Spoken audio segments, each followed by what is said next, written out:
Recording in progress.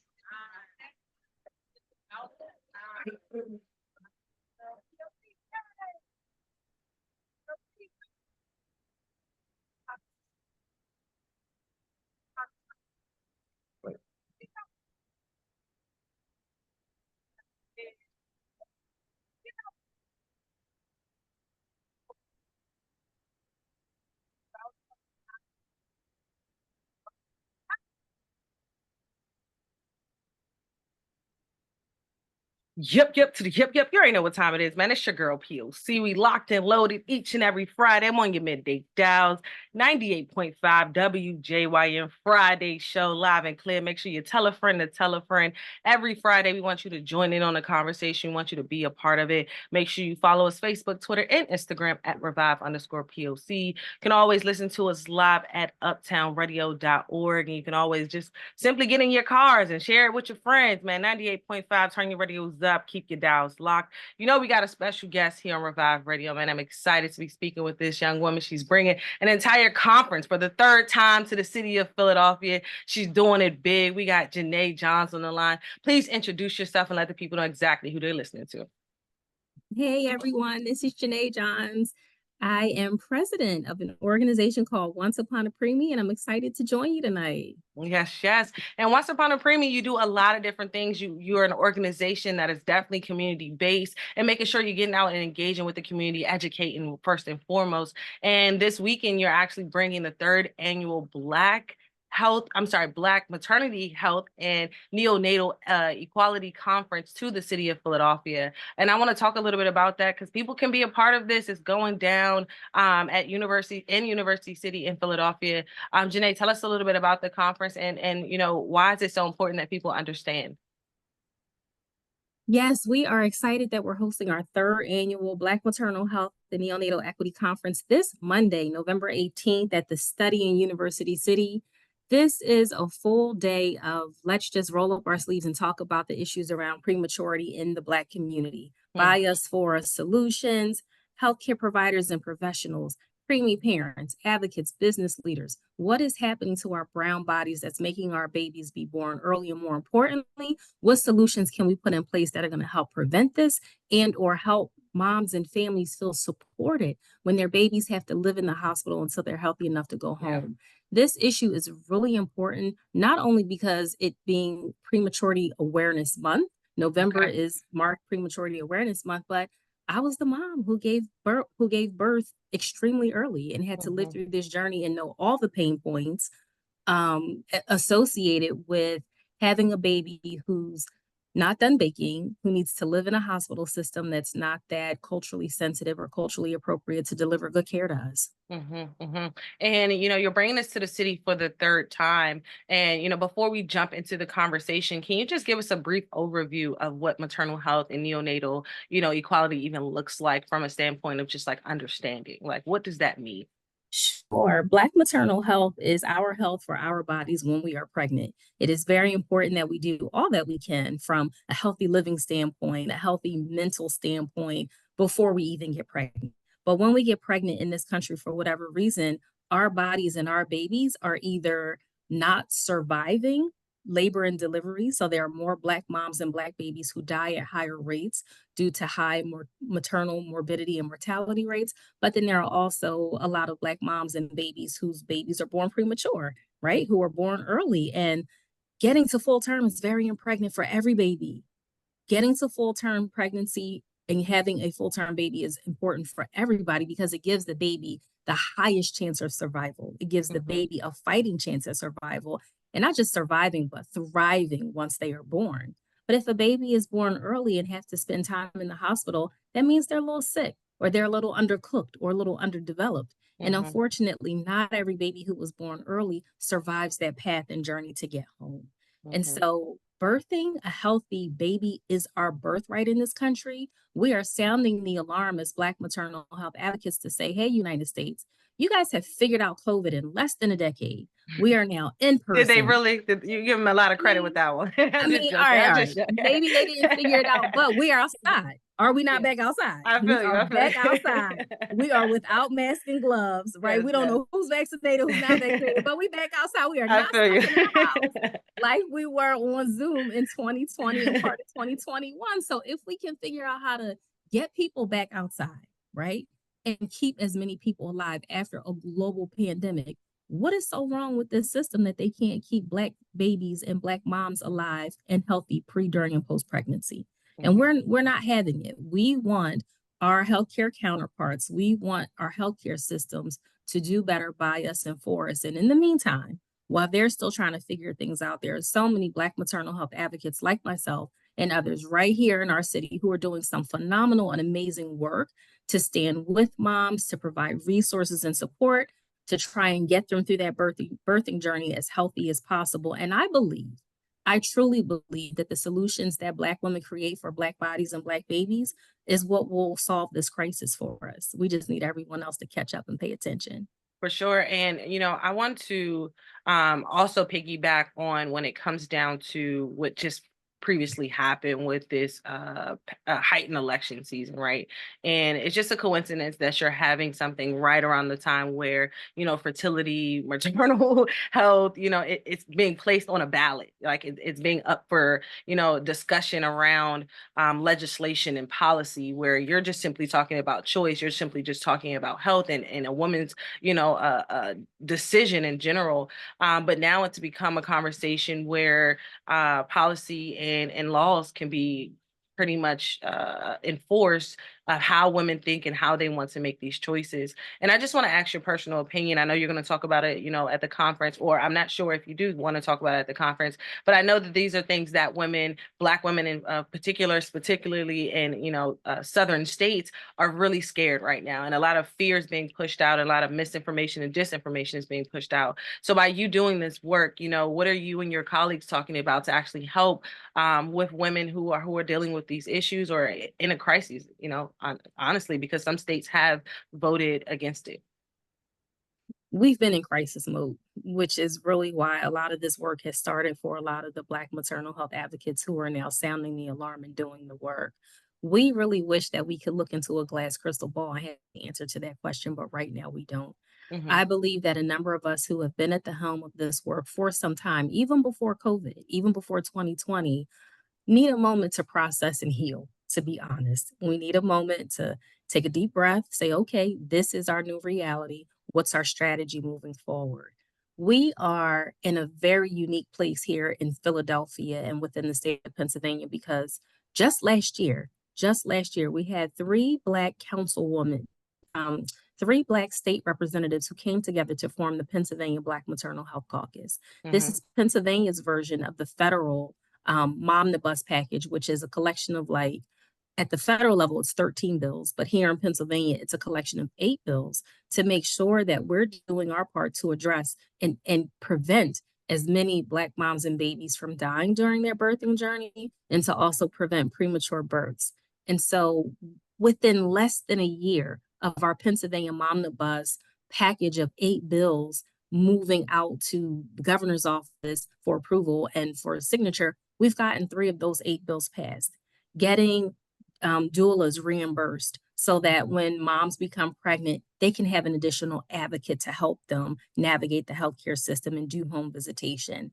Getting baby kits into the hands of pregnant women as soon as they deliver their babies, because not everyone can afford the collection of diapers, wipes, car seats, strollers, all of those things.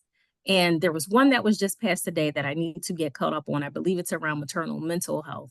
But I say all that to say, we're moving and shaking in terms of sounding the alarm and paying attention to what our community needs, not just in Philadelphia, but across our state.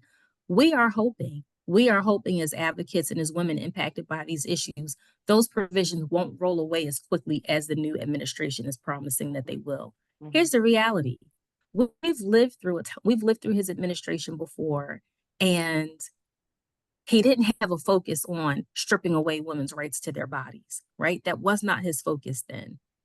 hopefully he'll be so inundated with other things he can take some of his focus and attention off of reproductive justice rights, reproductive Well, that's health. why he's trying to push it to the state level. He doesn't want to pay attention to it. He wants to give it to the state. He doesn't believe that when it comes down to that whole Roe v. versus Wade situation, that it should be a federal decision. It should be something that the states make the decision on.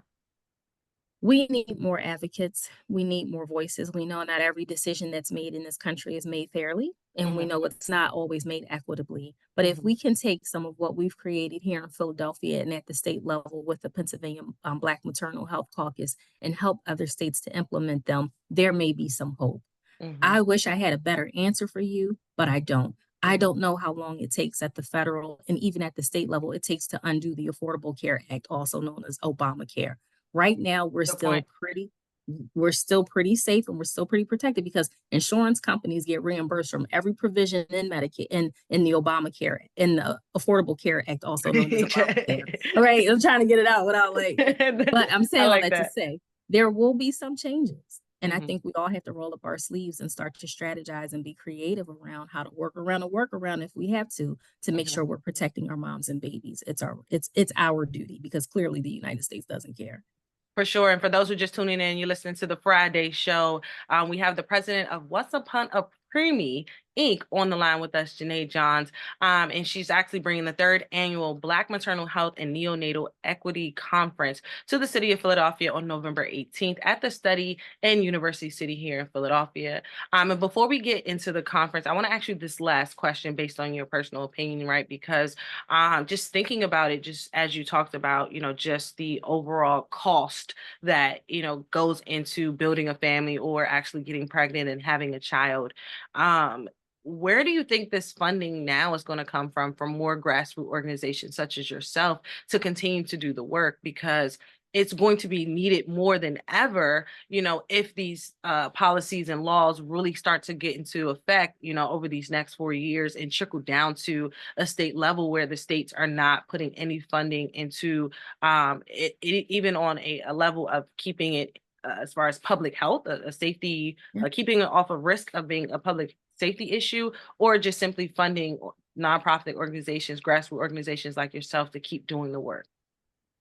We funny, I was in a podcast yesterday morning talking about this very same issue, and we are hoping that there will be some philanthropists that still want to make investments in the good work that's happening, that needs to continue and that needs to expand to help undergird and support and supplement what we know will be stripped away at the state and potential federal levels. And so right now, from where we sit, we're hoping that all of the philanthropy or all of the larger charitable organizations, the larger Robert Wood Johnson foundations of the world, the Fords, the Kaisers, the Kellogg foundations, etc., will make greater investments because they had the resources to do so. We're also going to start calling upon some of our wealthier within the Black community to look at investing stronger in health and reproductive health and public health. So many resources are poured where they need to be. I'm not saying that those resources aren't going in the right places, like education, like housing, like economic development, and strengthening the number of small Black businesses that are created and then sustained. But we're going to need some substantial investments if what we think will happen actually happens, which is provisions are rolled away or completely eliminated. States don't get the resources they need for them to have the domino and triple effect to organizations like mine. I appreciate your transparent answer. And I want to get into the conference. We got about 10 minutes left. And this year's theme is Advancing Solutions and Bridging the Gap. Talk to me about this theme and why is it so critical to address these disparities when we talk about maternal health? We really wanted to think strategically about our theme this year.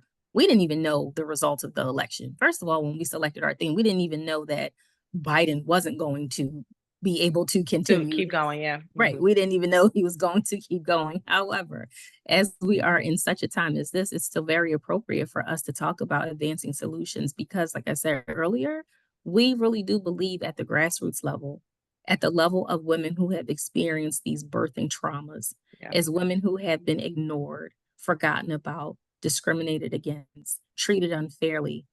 If you ask us what needs to happen to undo the harm that we faced and endured, we will tell you.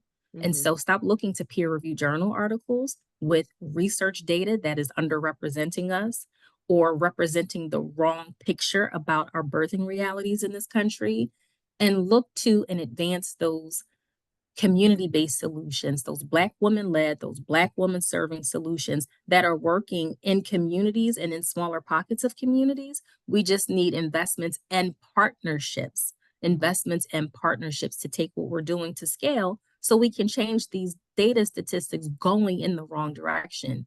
Most recently, like yesterday, I believe it was, the March of Dimes released their 2024 report card, and unfortunately, the United States received a letter grade D minus yet again for the number of preterm babies in this country. Pennsylvania hung out around a C again, Philadelphia hung out around a D again, and the disparities continue to grow.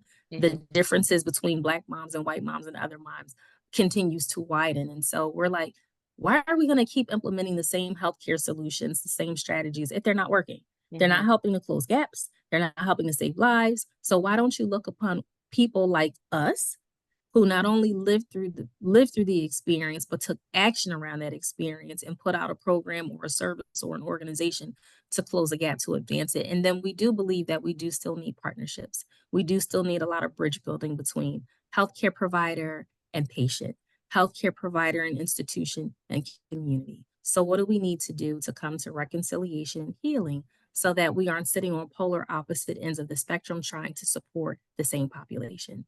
Mhm. And my next question I want to ask you is about trusting, right? Trusting the just the medical institutions that we deal with on a daily basis, trusting these doctors, trusting their opinions, trusting their research.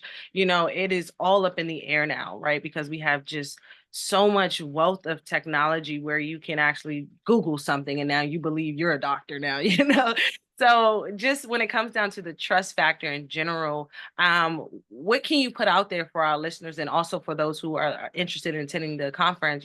Especially we need y'all to go up there buy them tickets, right? Make sure y'all get those tickets. But yes, how can we can help people, reprogram the idea of looking forward to going to, the hospital, going to the doctor, or just getting a simple checkup, a mammogram, I love that question. Well, don't stop getting your mammograms, ladies. We need those life-saving procedures and diagnostics. When it comes to birthing, though, there are some alternatives and options. Women are opting for midwifery care and delivering babies at birthing centers, which are adjacent, not hospitals, but still in a center to give birth, focused on delivering a baby. And then also, you're seeing a lot of Black women now giving natural home home births birth. Yeah, I see a with lot of them. midwives, with My their sister, my midwives. best friend, yes. Hmm. I wish I had more knowledge about And those more Black women are resources. getting their doula certificates and stuff That's because right. they want to be in that way of assisting on doing the home births as well. Man, I still need a doula. My Shout son out is to now Erica 10. Badu. She really pushed that wave. Erica pushed that wave a little bit. She made it a little popular for people to even want to be interested. Absolutely. So you see this surgeons, you see this big wave, like you said, of Black women standing in the gap of what healthcare is not doing for us. And it is every woman's right and decision And we're to saving some decide. money too. And we're saving some money, and we're investing in our own economy. But Hmm. it is up to every woman to decide for herself where she wants to go to have her birth. Some women, unfortunately, still need to depend on these medical institutions if they have a high risk pregnancy. Hmm. Birthing centers and home births can't always help, right? With those situations where we know mom's at high risk for whatever reasons, and we want to give them a fighting chance at surviving if they can. And so, two things around trust. Trust is hard. We come with our own bias against the healthcare system, just like, unfortunately, some people in the healthcare system come with bias towards us. That Hmm. is something that we have to work on collectively as a community in the United States. I'm not just saying the Black community. We need to learn how to better trust one another, but we need to be shown that these systems can be trustworthy. Talk to them. And one tool that one of our speakers at the conference has created, Kimberly Sills Allers out of New York City, is coming to join us on Monday. She created an app, and a Yelp-like app called Earth App. It's Birth Without the Bias, so that we can go in and leave our reviews of what it was like, what our experiences were like in these hospital systems. So we can go in and say, hey, Do they treat Black moms right? Did your baby survive? How were you communicated with? Were you given resources? So doulas are a great way to help close that gap and build some trust, because at least if you have trust in your doula and your doula is your advocate and a link and liaison between you and this hospital facility or the providers within them, you at least have one trusted source who can be that go between the two if the trust just isn't there with the system. You've got things like the Earth app. And then I want to encourage women, talk to other birthing women in your community.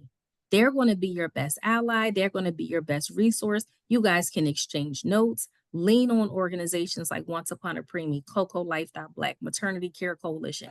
Reach out to these organizations who are here to support you, and more importantly, here to help you navigate this what can be rocky terrain if the trust isn't there with your healthcare institution. And then I'm always going to encourage our pregnant moms, trust your gut.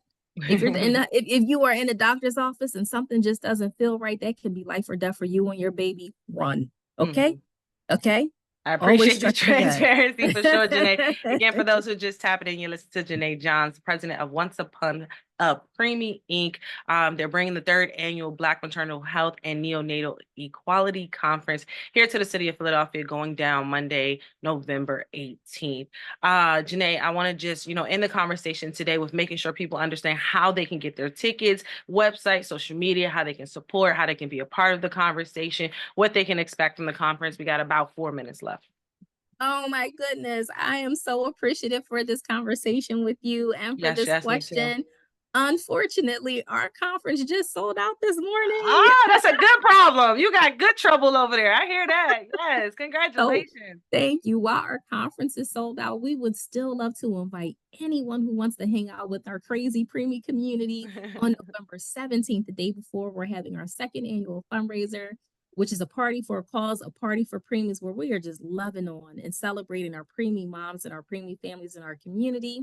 That event is from 2 to 5 at Wax and Wine in Center City, and there are still tickets available for that. And it's also serving as a pre-conference mixer for our attendees. For more information, please visit our website, onceuponapreemie.org. And on Instagram, you can find us at Once a Preemie, and on Facebook at Once Upon a Preemie. So we still want to hang out with you this weekend. Come be a part of the celebration. Come be a part of the conversation. We would love to see you and have you. Yes, I appreciate you, Jenae, so much. Thank you for rocking out with us this Friday on 98.5. Thank you for all the love that you're showing to our Philadelphia communities, especially our moms, to make sure they have a safe space for their voices and their stories to be heard as well.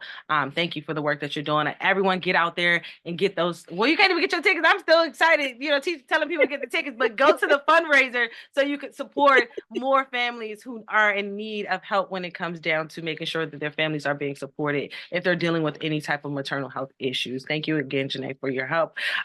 Stay locked, 98.5. We're continuing the Friday show. We got a jam-packed show for you. We got Gary Mills, we got Amber Fortunate, and then we also have DJ Crazy. Shout out to because you already know what time it is, man. It's your girl PLC. I'll be in studio in like the next 20 minutes. Turn you ready.